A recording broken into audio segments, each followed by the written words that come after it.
안녕하세요. 오늘도 사연 살롱을 찾아주셔서 감사합니다.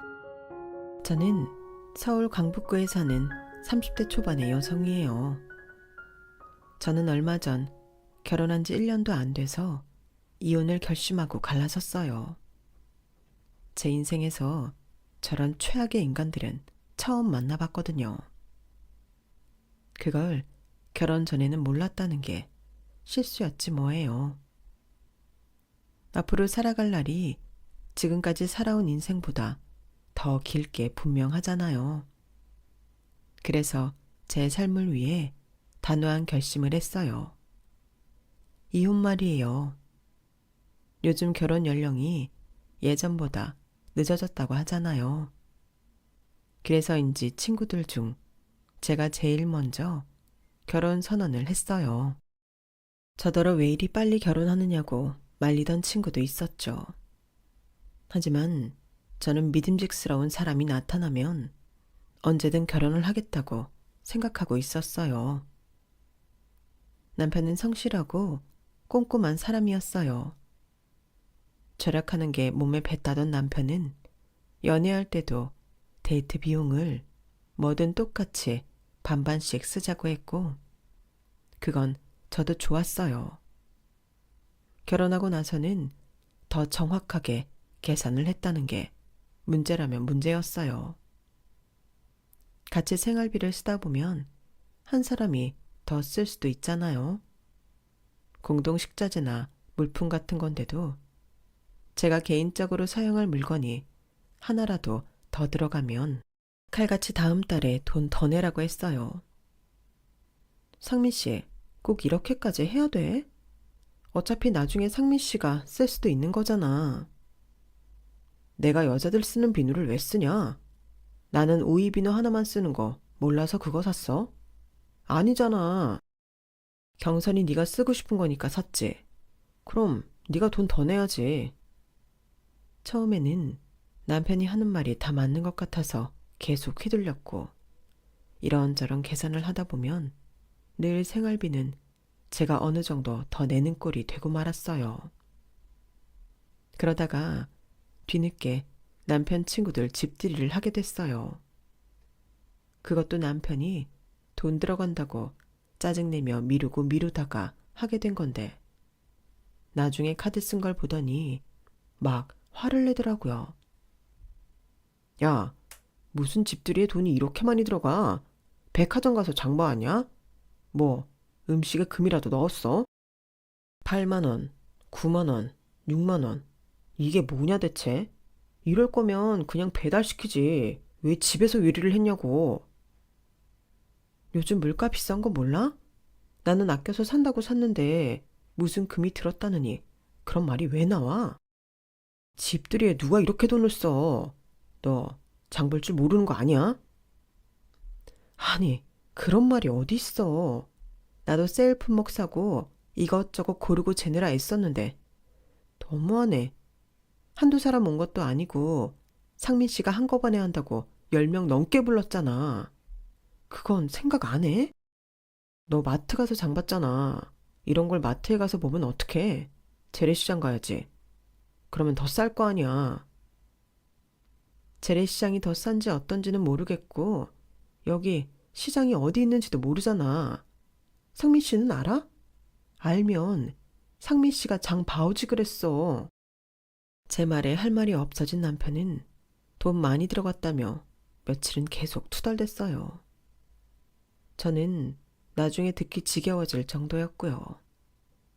좋은 말도 한두 번이라는데 듣기 싫은 말을 계속하니 가만히 듣고 있다가도 속상해지더라고요. 게다가 남편은 신혼집 마련할 때 자기가 좀 더 보탠 걸 갖고 늘 물고 늘어졌어요. 남편이 60을 냈다고 하면 제가 40을 낸 건데요. 제 생각에는 그다지 차이가 크지 않다고 생각했는데 남편은 그걸 어마어마한 차이라며 잔소리를 했어요. 네가 이 집에서 지분을 덜 내고도 나랑 똑같이 주인처럼 살잖아. 네가 40%는 보탰으니 크게 차이 안 난다고 하는데 10%면 얼마나 큰 차이인 줄 알아? 단 1%만으로도 세계 경제가 바뀔 수도 있다고. 그런 거 보면 경선이 너 참 경제관념이 엉망이야. 그래서 내가 가전제품이니 가구 살 때 더 신경 쓰고 돈 더 냈잖아. 그건 잊어버린 거야? 집 없으면 가구고 뭐고 다 어디다 두고 사는데? 집이 제일 크지. 그리고 네가 사온 것들 그게 다 비싼 거야? 명품이야? 아니잖아. 그럼 할 말 없어야 맞지. 저는 그런 남편한테 점차 냉정함을 느꼈어요. 꼼꼼하고 성실해서 믿음직했던 그 사람이 이제는 차갑고 쫀쫀하고 지나치게 계산적인 사람으로 보였죠. 돈 이야기 할 때마다 너무 자존심 상하게 만드니까요. 만약 친정 부모님이 남편 모르게 용돈 쓰라며 보내주시는 돈이 없었으면 저는 정말 숨 막혔을 거예요. 저는 그걸로 회사 동료들이나 친구들과 맛있는 것도 먹으러 가고 영화도 보며 저만의 문화생활을 즐길 수 있었어요. 남편은 제 카드값 나오는 것도 되게 신경 썼거든요. 그래서 부모님이 보내주신 건 모바일 통장에 넣어놓고 남편이 알지 못하게 했어요. 그러다가 결혼하고 처음 연휴를 맞이하게 됐는데요.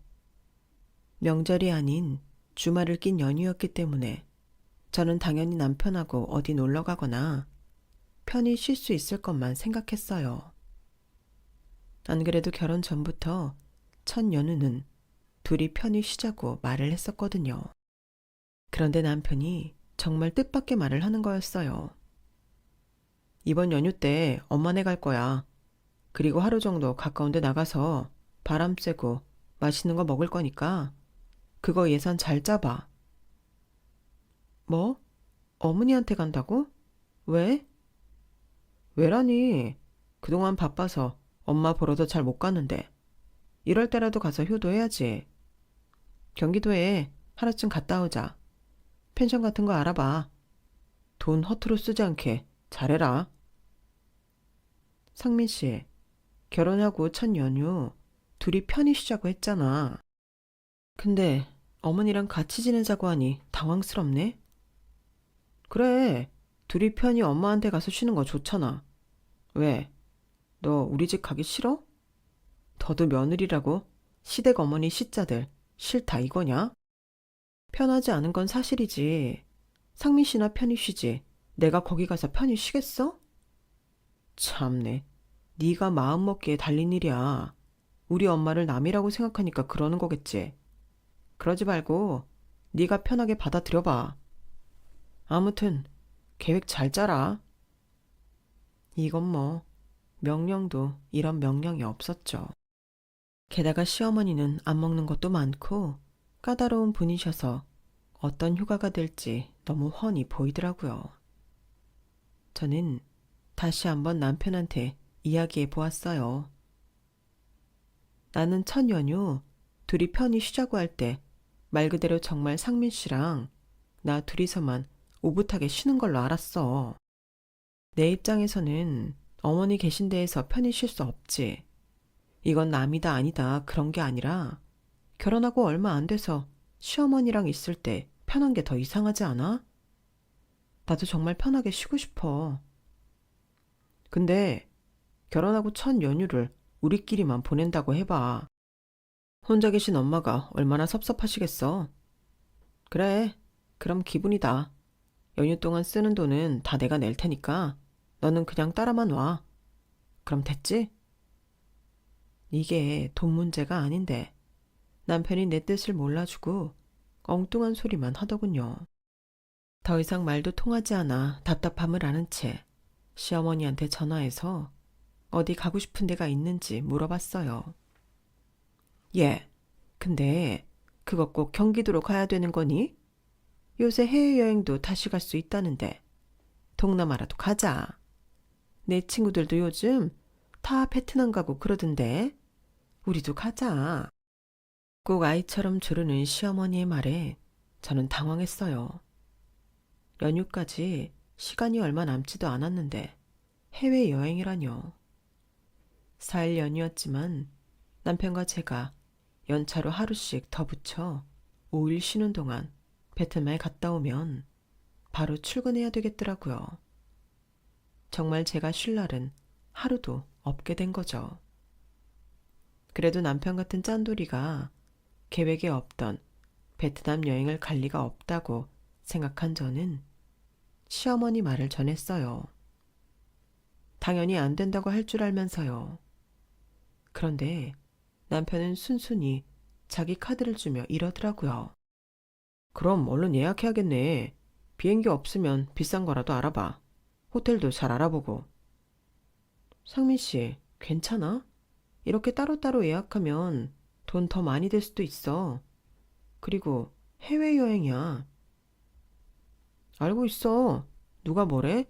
그러니까 빨리 예약하라고. 참, 엄마 잠자리 불편하면 잘 못 주무시니까 돈 아낀다고 허접한데 예약하지 마. 저는 처음으로 남편의 통 큰 모습을 본 것 같아 놀랐어요. 어쩌면 제가 생활비나 혼수 문제만 갖고 그동안 남편을 오해했나 보다 라고 쓸 때는 쓸 줄 아는 사람이라고 생각했죠. 하지만 여행 기간 내내 저는 마음이 상해 있었어요. 남편은 모든 게 자기 엄마 위주였거든요.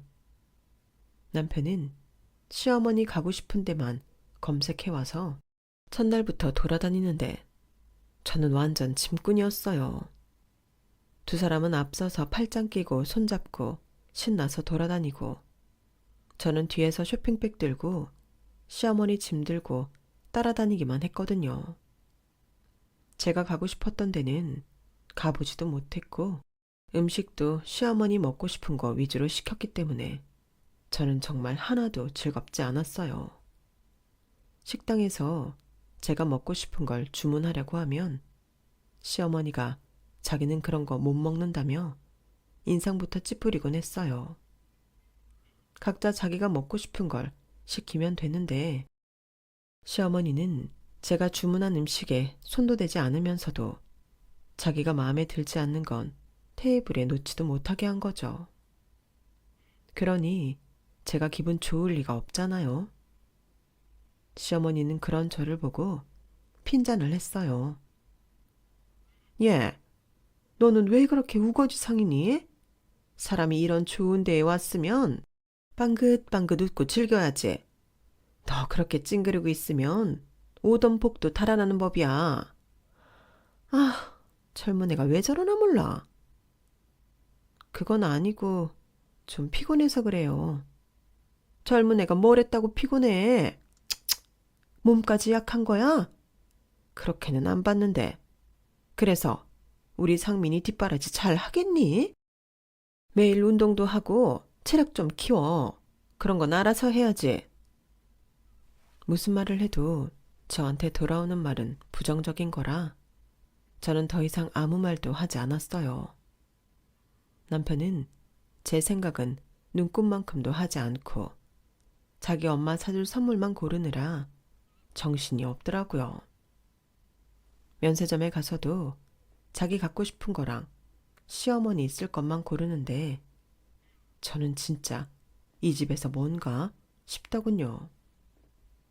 자기 손님 집들이 할 때도 돈 많이 썼다고 저한테 막 퍼붓던 사람이 많나 싶을 정도로 돈을 잘 쓰는데 꼭 다른 사람을 보는 것 같았어요. 저는 아버지가 일찍 돌아가신 남편이 엄마한테 효도하고 싶어 저러는가 보다 하며 이해해보려고 애를 썼어요. 하지만 제 생각은 완전히 틀렸더라고요. 몇 달 후 명절 연휴를 앞두고 저는 그동안 안 쓴 연차를 붙여서 꽤 긴 휴가를 만들어 친정 부모님과 함께 며칠간 여행을 갈 계획을 세웠어요. 시댁에 갔다가 여행을 충분히 갈 수 있는 시간이라 저는 일본 비행기 티켓하고 호텔을 예약했죠. 결혼하고 나서 남편이 시어머니만 챙겼기 때문에 친정 부모님은 항상 뒷전이었기에 명절 때만큼은 꼭 친정 부모님을 잘 챙겨드리고 싶었어요.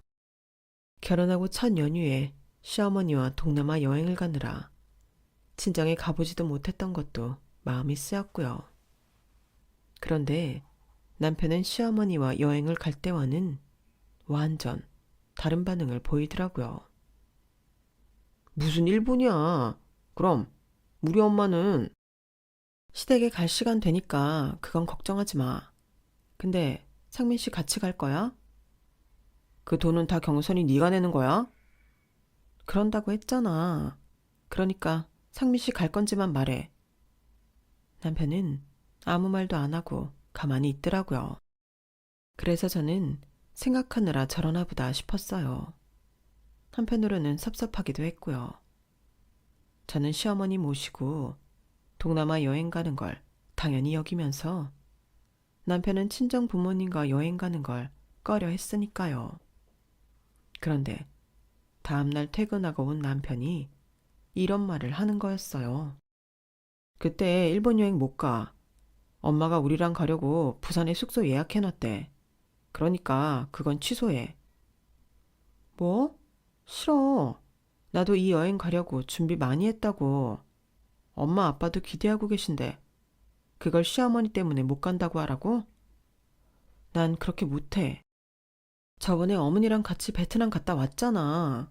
그러니까 이번에는 우리 부모님하고 일본 갈래. 그러게. 왜 엄마한테 물어보지도 않고 일을 저질러? 네가 엄마랑 한 번이라도 얘기를 했으면 이런 일은 없잖아. 엄마 지금 펜션 예약한 거 돈만 물어주냐고 어떡하냐며 막 속상해 하신다고. 그러니까 빨리 취소해. 아니, 상민 씨는 어머니 기분만 생각해? 나랑 우리 엄마 아빠는 네가 지금 시어머니랑 맘먹냐? 아무튼 빨리 취소하라니까. 남편이 막무가내로 우기고드니 어떻게 하지를 못하겠더라고요. 저는 어쩔 수 없이 여행을 취소했고 부모님한테 죄송하다고 했어요. 그래, 사돈이 벌써 숙소까지 예약했다니 너랑 김서방하고 같이 시간 보내고 싶어서 기대 많이 하셨나 보다. 엄마가 아빠한테 잘 얘기할게. 재밌게 놀다 와. 엄마가 이해한다며 잘 다녀오라고 하셨지만 목소리에 아쉬움이 묻어나는 게 느껴지더라고요. 저는 그런 엄마 아빠한테 너무 죄송했어요. 엄마는 재미있게 놀다 오라고 했지만 지난번 여행을 생각하면 그럴 일은 없을 것 같아 한숨만 나오기도 했고요. 그런데 저는 남편이 부산까지 비행기 타고 간다는 말에 놀랐어요. 게다가 비즈니스석을 샀더라고요. 아니, 부산 가는데 비즈니스석이야? 시간도 얼마 안 되는데 뭐하러 이런 데 돈을 썼어? 엄마 나이 되면 짧은 시간도 하늘에 떠서 앉아 계신 게 힘드신 법이야. 지난번 베트남 갈 때 네가 이코노미석 끊어서 많이 불편하셨대. 그래서 내가 신경 쓴 거야. 너한테 맡기면 또 일 제대로 못할까 봐. 그리고 네 돈 쓴 것도 아닌데 뭘 그래? 별것도 아닌 일에 제가 일을 못했네 어쨌네 하는 것도 기분 나쁜데 네 돈도 아닌데 뭘 그러냐며 핀잔하는데 저는 점점 이건 아니라는 생각이 들었어요. 시어머니랑 남편은 둘이 나란히 앉아서 아주 신이 났더라고요. 아우 편하다. 이렇게 좋은 걸 그 긴 시간 해외 갈 때는 불편하게 갔으니 후원. 상민아, 우리 다음에도 비즈니스석으로 해외 갈 거지? 물론이지 엄마. 우리가 맨날 여행 가는 것도 아니고 1년에 한두 번이 고작일 텐데 그 정도는 충분히 할 수 있어. 바로 전날 저한테 고기 비싸게 샀다고 짜증내던 남편이 시어머니한테는 해외여행을 비즈니스석으로 다니자고 하니 저는 이제 짜증도 안 나고 헛웃음만 나더라고요. 그리고 제 예상대로 저는 또 소외됐고 남편과 시어머니만 신이 나서 돌아다녔어요. 제가 가고 싶은 데는 가지도 못하고요. 두 사람을 멀찌감치 따라가는데도 저는 신경 쓰지 않는 남편의 모습에 저는 화가 나기 시작했어요. 시어머니는 제가 하루 종일 말도 안 하고 웃지도 않자 저한테 뭐라고 하더군요. 너는 어떻게 웃는 얼굴 한 번을 못 보냐? 놀러와서까지 그렇게 찡그리고 있는 이유가 뭐야? 너 평소에도 상민이한테 이러니? 혹시 나랑 여기 온 게 싫어서 그러니? 네 엄마 아빠랑 놀러 못 가서 그래? 옆에 사람 불편하게 좀 하지 마라. 제가 어머니랑 상민 씨 불편하게 한 건 없는 것 같은데요. 어차피 저는 없는 사람 취급하셨잖아요. 그런데도 제가 두 사람 기분 좋으라고 웃고 있어야 되는 건가요? 뭐가 어쩌고 저째? 어머 얘 좀 봐. 너 어디다 대고 그런 말버릇을 하는 거냐? 너 이런 애였어? 누구든 계속 짐꾼 취급만 당하면 이런 기분 들지 않겠어요? 너 이것밖에 안 되는 애였구나. 네, 맞아요. 저 이 정도밖에 안 되니 제 기분도 좀 헤아려 주세요. 그럼 저는 먼저 들어가서 쉴게요. 저는 완전 기분이 상해서 될 대로 되라는 심정으로 방에 돌아와 침대에 누워버렸어요. 그날 남편은 호텔 스카이라운지에서 제일 비싼 코스를 시켰던 게 떠오르더군요. 저희 신혼여행 갔을 때도 돈이 아깝다며 조식도 시키지 말자고 해서 저랑 다퉜던 사람인데 말이죠. 저는 남편한테 뭔지 화만 났고 더 이상 보고 싶지도 않았어요. 그래서 저는 남편이 시어머니랑 나간 사이에 짐을 싸 올라왔어요. 그리고 바로 일본에 가는 비행기 티켓을 사서 친정 부모님한테 무조건 가자고 부추겨서 여행을 떠나버렸어요. 가기 전에 남편한테 문자를 남기기는 했죠. 나 엄마 아빠랑 일본 여행 갔다 올 테니까 그렇게 알아. 갑자기 제가 여행을 가자고 하니 부모님은 놀라셨지만 막상 가니 오랜만에 해외에 나와서 좋다며 너무 즐거워하시더라고요. 저도 오랜만에 숨통이 트이는 것 같아 좋았고요. 제가 먹고 싶은 것도 실컷 먹고 가고 싶은 데도 가고 엄마 아빠 하고 싶으셨던 온천도 하면서 정말 즐겁게 보냈어요. 집에 돌아오니 남편은 아주 불쾌한 표정으로 저를 노려보더군요. 넌 무슨 애가 말도 없이 와서는 자기 부모랑 여행을 가냐? 이래도 되는 거야? 한 집안의 며느리가 됐으면 시어머니 뜻을 따라야지. 기어이 일본을 가? 돈은 얼마나 썼어? 그러는 상민 씨는 한 집안 사위가 돼가지고 자기 엄마만 신경 써? 저번에도 어머니랑 베트남 갔으면 이번에는 처가랑 놀러 갈 생각도 해야지. 어떻게 자기 엄마만 생각해? 그리고 돈? 내 돈 쓴 거 왜 간섭이야? 상민 씨도 놀러 가서 쓰는 돈 나한테 얘기 안 했잖아. 비즈니스서 끊는다고 나한테 말했냐고. 남편은 제 말에 입을 다물었지만 저를 험악하게 노려봤어요. 저희 사이는 그때부터 급격하게 갈라지기 시작했죠. 그러다가 친정엄마 생일이 돌아오게 됐는데 남편은 돈 없다며 시장에서 파는 짝퉁 크로스백을 던져주더라고요. 거기까지는 참을만 했는데 그날 시어머니한테 명품 구두를 사줬다는 걸 알게 됐어요. 시어머니가 저한테 전화로 자랑했거든요. 우리 상민이 안목이 이렇게 높다. 너 남편 보고 잘 배워. 너는 따라가려면 멀었어. 그러니 상민이가 너한테 못 맡기고 직접 나를 챙기지. 저는 아무 말 없이 전화를 끊었고 완전 열받아서 그날 퇴근은 언니네 집으로 가버렸어요. 언니와 형부는 놀라서 무슨 일이 있었냐고 물었죠. 저는 너무 화가 나서 그동안 있었던 일을 다 말해버렸어요. 그 말을 들은 언니는 어이가 없다며 화를 내더라고요. 그런데 그 말을 마침 언니네 왔던 친정엄마가 들은 거였어요. 아니, 김서방 꼼꼼하다고 생각하며 넘어가려고 했는데 뭐가 어째? 너한테 그런 식으로 대했단 말이야? 그것도 돈 때문에? 지들은 펑펑 쓰면서 왜 너한테만 그런다니? 너 왜 그런 말을 이제야 해? 왜 엄마한테 안 했어? 뭐 좋은 일이라고 그런 말을 해서 속상하게 해. 결혼한 지 얼마 되지도 않았는데 내가 그런 말하면 엄마 아빠는 기분 좋겠어? 아, 네가 일본 다음에 가자고 하다가 갑자기 가자고 했을 때 뭔 일이 있나 싶었어도 이런 것인 줄은 몰랐는데 안 되겠다. 라더니 엄마는 그 이야기를 아빠한테 하셨고 그 말을 전해 들은 아빠는 엄마 생일 기념으로 호주 여행을 가자고 하시더라고요. 우리 가족 전부 비즈니스석 타고 가고 호텔도 제일 좋은 데 예약할 거다. 경선이 너는 그렇게 알고 김서방한테 말해. 제가 아빠가 시킨 대로 남편한테 말하자 남편은 말도 안 된다며 당장 취소하라고 펄펄 뛰었어요. 아빠가 예약하신 건데 그걸 내가 어떻게 취소해? 나는 갔다 온다고 통보하는 거야. 알겠어? 야, 너는 못 간다고 해. 무슨 여행을 또 가?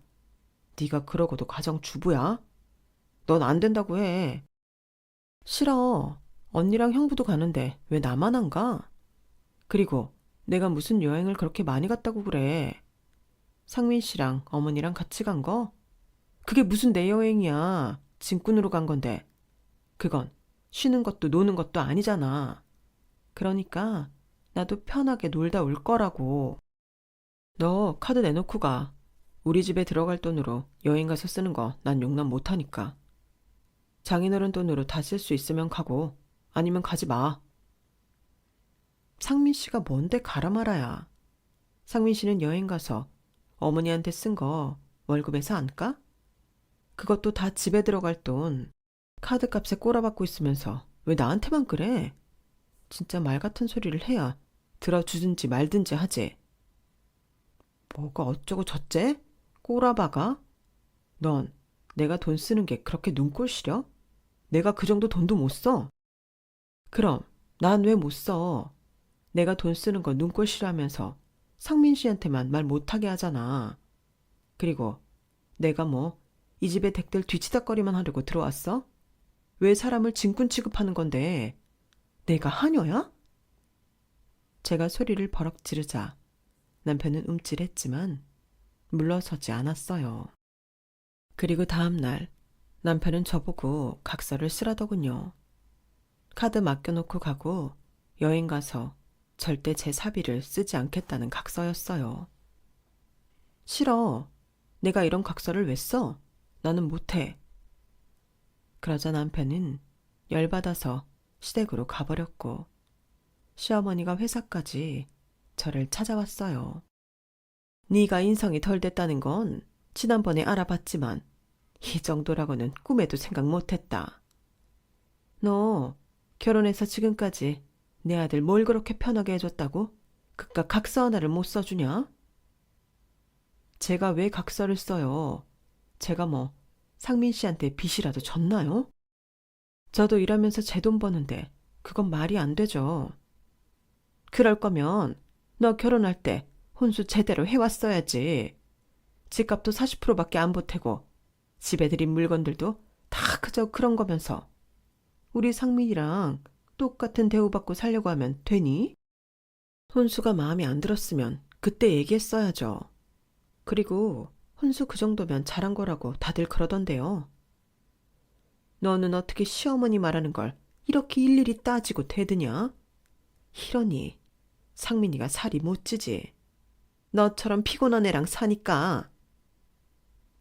제가 더 피곤하죠. 사람을 자기들 종인 줄 아는 거잖아요. 이건. 돈 쓰는 각서를 쓰라는 그런 사람이 어딨어요? 지금이 무슨 조선시대예요? 저 이제 일하러 가봐야 해서요. 그럼 조심히 돌아가세요. 먼저 일어날게요. 제가 자리에서 일어나자 시어머니는 뒤에서 저한테 못돼 처먹었다고 욕을 하는데 너무 모욕적이고 화가 나더군요. 그리고 일은 점점 커져서 제가 퇴근하고 갔더니 남편과 시어머니가 앉아서 저한테 각서에 사인을 하라고, 아니면 여행 절대 못 간다고 으름장을 놓았어요. 저는 두 사람을 빤히 보다가 친정에 전화를 해서 엄마 아빠를 불렀어요. 부모님이 오자 남편이 당황해서 어쩔 줄 모르더군요. 시어머니도 아빠의 굳어진 표정을 보자 좀 주눅이 든 것 같았어요. 아니, 이런 일에 바깥사돈까지 오시고 참 난감하네요. 며느리를 너무 감싸고 두시는 건 아닌가요? 시어머니는 아빠랑 눈을 마주치지 못하면서도 할 말을 다 하더군요. 그러자 아빠가 이렇게 말씀하셨어요. 철이 안 든 건 김서방도 마찬가지 같습니다. 자기들끼리 싸우는데 부모까지 대동한 게 김서방이니 우리 애도 그래야죠. 그동안 계속 참은 건 경선이 아닙니까? 그 말에 남편은 움찔하며 고개를 돌리더라고요. 옆에 있던 엄마도 거드셨어요. 김서방 자네, 우리가 신혼집 살 때 돈 덜 보탰다고 아주 벼르고 벼른 모양일세. 혼수까지 타박하며 우리 딸 돈 못 쓰게 손발 꽁꽁 묶으려 했으니 말이야. 그래서 우리랑은 여행도 못 가게 하고 자네는 처가에 오지도 않는 건가? 장모님, 뭐예요? 그때는 이미 엄마가 숙소 예약을 하셔서 그랬던 거고, 저희가 좀 아끼며 살자는 의미에서 각서 얘기도 나왔고요. 그럼 자네도 각서 쓰게. 자네랑 자네 어머니한테만 명품 사는 돈 쓰지 않는 걸로. 어떤가? 그러자 남편은 말을 제대로 못하고 더듬댔어요. 아, 그건 좀... 아니, 안 싸돈. 그것 말씀이 지나치시네요. 우리 상민이 지가 번 돈으로 쓰는 걸 뭘 그렇게 안 이꼽게 보세요? 우리 경선이는 자기가 번 돈 쓰는 거 아닌가요? 그거 안 이꼽게 보신 건 사돈 아니시고요. 그리고 김서방이 자기가 번 돈만 썼다고요? 이 집 담보로 대출받아 안사돈한테 차 사주지 않았어요? 그 말에 두 사람은 놀라서 입을 딱 다물었어요. 어떻게 알았냐는 표정이더라고요. 저도 전에는 몰랐는데 제가 남편 때문에 힘들어하는 얘기를 들은 언니와 형부가 남편에 대해 좀 알아봤더라고요. 그런데 저희 집을 담보로 대출을 받아 시어머니한테 비싼 외제차를 뽑아줬다는 걸 알게 됐어요. 자네는 깜냥도 안 되면서 대출까지 받아 엄마한테 외제차 사주고, 우리 딸은 자기가 번 돈으로 우리한테 잘 하는 것도 안 되나? 이게 대체 무슨 경우야? 그리고 자네 회사에서도 평이 상당히 안 좋더군. 자네가 대인관계 원만하고 일 잘한다고 했던 건 우리 속인 게 되는 거지. 안 그런가? 엄마 아빠 말에 남편은 완전 얼굴이 하얘져서 변명을 했어요. 장인어른 장모님, 그런 말은 지나치십니다. 제 회사 생활 잘 알지도 못하시면서 왜 그런 말을 하십니까? 내가 왜 몰라? 그 회사 땡땡 이사가 내 친구야. 내가 자네 회사에 투자하고 있는 건 당연히 모르고 있겠구만. 사실 아빠는 할아버지한테 받은 재산이 좀 있어서 그걸로 주식과 기업 투자를 조금씩 하고 계셨어요. 그렇기에 은퇴하시고도 경제적 걱정 없으셨고요. 제가 집값을 40%밖에 못 보탠 건 오로지 제 힘으로만 결혼하고 싶었기 때문에 제가 우겨서 그렇게 한 거였어요. 언니도 결혼할 때 부모님한테 손 벌리지 않았기 때문에 저도 그러고 싶었거든요. 혼수 준비도 전부 제 앞으로 되어 있는 돈으로 한 거였고요. 아빠가 자기네 회사에 투자한다는 말에 남편은 놀라서 어쩔 줄 모르더니 결국 원망을 저한테 돌렸어요. 넌 왜 그런 얘기를 안 했어? 진작 해줬으면 이러지 않았잖아. 아, 그래. 우리 아빠가 생각보다 더 부자였으면 나한테 돈 가지고 짜게 굴지 않았다. 그 소리지? 예세아가 이건 100번 1000번 네 잘못이다. 그래놓고 상민이한테 뭐라고 할 건 아니지. 그 말에 엄마가 열이 받아 이렇게 말씀하셨어요. 아니, 지금 우리 경선이가 뭘 잘못했다는 겁니까? 사람이 돈이 더 있으면 대우가 달라지는 거예요? 그게 사돈이 말씀하시는 가족입니까? 참 실망입니다. 김서방, 자네도 마찬가지야. 내 딸이 고른 사람이니 믿었던 건데 참 사람 경박하구만. 그 말에 두 사람은 더 이상 아무 말하지 못했어요. 아빠는 자리에서 일어나시며 이렇게 말씀하셨어요. 두 사람 거치는 저희 여행 갔다 와서 바로 정리하도록 하죠. 그렇게 알고 계십시오. 그러자 남편은 저희 아빠 가랑이를 붙잡고 무릎을 꿇었어요. 장인어른, 저도 같이 여행 가게 해주십시오. 그리고 거치라뇨. 갑자기 무슨 말씀이세요? 저희 앞으로 잘 살겠습니다. 지켜봐 주세요. 저는 그런 남편의 손을 아빠한테서 떼어내며 말했어요. 창민 씨, 돈 쓰는 거 싫어하잖아. 그런데 호주 갈 돈 있어? 그리고 나 몰래 어머니 차 사준 거 대출금도 갚아야 되잖아. 근데 무슨 돈으로 호주를 간다고 그래? 이제 와서 이러지 마. 진짜 너무너무 속보이고 없어 보여. 아니야, 경선아. 그동안 내가 너무 속 좁게 군 것 같아. 미안해. 그러니까 같이 가자.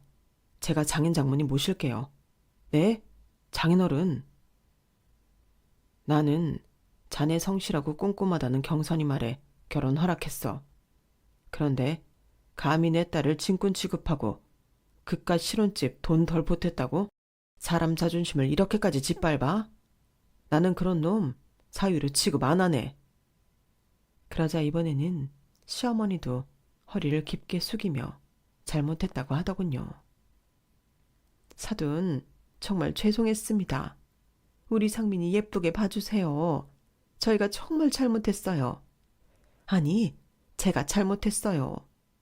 앞으로 세아가 제 딸처럼 생각하고 아끼겠습니다. 엄마는 그 말에 코웃음을 치며 말씀하셨어요. 퍽이나 그러시겠습니다. 회사까지 찾아가서 깽판 치고 못돼 처먹었다 욕하신 분이 우리 경선이를 딸처럼 대해주신다고요? 이 결혼 우리 여행 갔다 오면 정리될 겁니다. 그렇게 아세요. 그렇게 저희 부모님과 저는 매달리는 남편과 시어머니를 두고 집을 나왔고 남편은 저한테 계속 잘못했다며 문자를 보냈어요. 저는 그 문자들을 전부 다 씹어버렸죠. 그동안 쌓였던 게 다 풀리는 순간이었어요. 저는 벌써부터 이혼을 생각하고 있었고 엄마 아빠도 그냥 이혼하는 게 낫겠다고 했었기에 저는 남편한테 조금의 미련도 남지 않았었거든요. 이런 사람하고는 평생 살 수 없을 것 같았고 아이가 없을 때 정리하는 게 복잡하지 않고 훨씬 좋다는 게 저나 부모님 생각이었어요. 다음날 아침에 제가 친정에서 출근하려는데 집 근처에서 남편이 기다리고 있다가 저를 붙잡더라고요. 경선아, 다시 한번 생각해봐. 나는 이혼은 꿈도 꾼 적 없어. 이혼만은 안 돼. 내가 앞으로 잘할게. 그 이혼 안 된다는 거 아빠 돈 때문이지? 그리고 아빠가 상민 씨 회사 이사님 친구이고 투자자니까? 내가 너란 놈 속을 모르겠어? 그동안 봐온 게 있는데. 상민 씨는 나한테 가족이 돼주기를 바란 게 아니라 몸종 하나 구하려고 한 거잖아. 나도 결혼 전에는 몰랐는데 결혼하고 나서 아주 절절하게 깨달았어. 그런 내가 뭐가 좋다고 상민 씨랑 계속 살겠어? 나 내 인생 소중해. 더는 힘들게 안 살 거야. 나를 위해서 더 좋은 인생 살 거라고. 저는 매달리는 남편을 뿌리치고 회사로 향했어요. 가는데 괜히 눈물이 나더라고요. 그래서 언니한테 방금 있었던 일을 문자로 보냈죠. 언니는 바로 답을 보내왔어요. 말 잘했어. 진작에 그랬어야 했는데 네가 너무 참았어. 이제라도 그렇게 속 시원히 말한 거 정말 잘했다. 앞으로는 그런 일 참지 마. 알았지? 저는 새삼 가족이 제 편이 되어주는 게 얼마나 든든한 일인지 깨달았어요. 부모님, 그리고 언니 부부와 여행을 다녀온 저는 이혼을 준비했고, 남편은 이혼 못한다고 끝까지 고집을 피웠어요. 결국 소송을 진행하게 되자 질질 끌다가 막판에 가서야 합의해 주겠다고 하더군요. 소송에서 자기가 이길 확률이 적고, 그러면 더 큰 돈을 저한테 줘야 한다는 걸 알고 합의한 거였어요. 정말 끝까지 저한테 쓰는 돈이 아까워서 벌벌 떠는 게 눈에 보이는데, 저런 사람 어디가 좋다고 결혼했는지 제 자신이 참 한심하게 느껴지더군요. 남편은 이혼 후에도 다시 잘해보자는 둥, 저보다 좋은 여자를 못 만났다는 둥 문자를 보내길래 번호를 바꾸고 연락을 끊어버렸어요. 남편 연락을 받지 않으니 아주 살 것 같아요. 저는 당분간 돌싱의 삶을 즐기며 일 열심히 하며 살 생각이에요. 지금까지 제 이야기 들어주셔서 감사드려요. 들어주신 분들 항상 행복하시고 저처럼 괴로움 없이 꽃길만 걸으세요. 여러분, 사연 댓글에 응원과 현명한 조언 부탁드려요. 좋아요와 구독은 저에게 큰 힘이 됩니다. 오늘도 좋은 일 가득하세요.